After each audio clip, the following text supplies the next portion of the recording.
Hello everybody. So today's video is going to be some mini cases. If you're not familiar with these videos that I do, basically I pull cases that there's really not a whole lot of information, whether it's about the person, the case itself. Sometimes there's really only like maybe a paragraph of information and a phone number if we're lucky. I love doing these videos because I get to spread awareness about cases that probably don't get that much coverage, especially cases with this little information. But also, in one video, I try to do at least 3 to 5, and that's more names that's out there. So I love doing these videos. They deserve just as much exposure as, full videos dedicated to cases with more information, and that is what we're going to be doing today. I talked about it in my last video about the volume. Let me know how it is in this video. I think it's slightly better. Like I said in that one, when I play it back, it's fine to me, but I know the issues you're talking about. I've had a fan in my video before that kind of messes with the quality. Also, sometimes I have a habit of talking as if you're in the room with me, so I'm at a lower volume than I should be. So I am trying to talk louder, but I also don't want to scream. So let me know how the volume is. But the 3 people we're going to be talking about today is Brian Andrewin, Anthony Calzada, and Ashley Silva. So all the links I used for research will be down below like always. There will also be a link for a case suggestions form. And that's all I have for you. This is probably the longest opener ever. So let's hop into it. We're going to start off with Brian Andrewin. So Brian Kelvin Andrewin was born August 25th, 1978.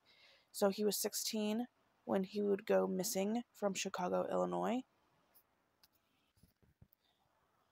On July 10th, 1995, he left his home with the intention of playing basketball with his friends at a park nearby. And the events that would happen after are puzzling to say the least, because he just basically vanished without a trace. So despite the efforts of local authorities, his whereabouts are still unknown more than 20 years later. He has black hair, brown eyes. He is black or African American. He stands at about 5'8", 135 pounds. He has a slight scar near his eyebrow and a distinctive birthmark located on the right side of his neck.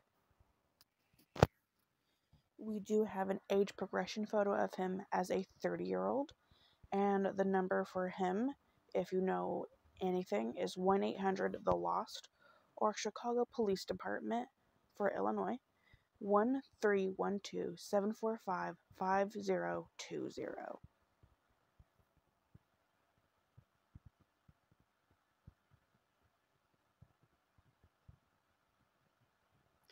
Moving on to Ashley Silva. So on August 28th, 2005, he was stabbed at the intersection of Ruth Street and Vial Street in New Bedford at 2 a.m. There was a fight on that night that involved several people when he was stabbed. The Massachusetts State Police Department and Massachusetts Department of Correction and the DA office all collaborated to create playing cards that feature homicide and missing persons, and on one of them is Ashley, and he is the 10 of diamonds. The cards are funded by the Department of Corrections and are made available to prison inmates in hopes for additional information. So far, we don't know anything else, and I don't even have a number, but I will have his photo on the screen if you know anything.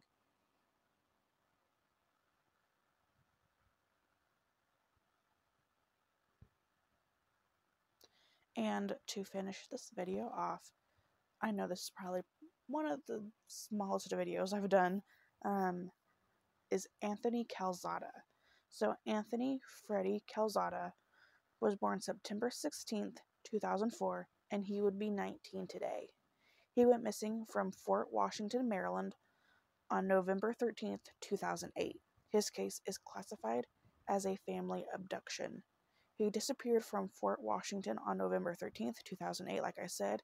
His dad, Freddie Edwin Calzada, took him for a vacation to Bolivia and never returned. A felony warrant for international parental kidnapping was issued for him on July 1st, 2010.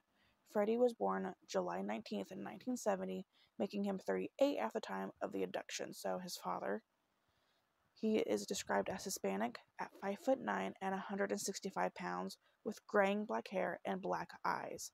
Some accounts spell his name as Freddie, and the way it's seen everywhere else is ending in a Y, not an IE. Or they give his last name as being Calzada Wakini. Hold on, let me pause and get the name right. Okay, they have his last name as Calzada Wanakina. Freddie is divorced from Anthony's mom, Maria Virginia Bright, and she has custody of Anthony and his two siblings. The two of them are believed to be in Bolivia. And the number for Anthony is Prince George's County Police Department at 301-333-4000. That is all I have for you today on my mini cases. These videos typically aren't very long because of how little information we have, but I wanted to keep it to these three today. If you have any information on any of them, please go to the phone numbers I have read off to you or the police departments associated with them, and hopefully some of these cases can get solved. Thank you so much for listening to the information I have on Ashley, Brian, and Anthony, and hopefully we can see some justice being brought forth. Thank you so much for listening to this video, and I will see you guys very soon. Bye, guys.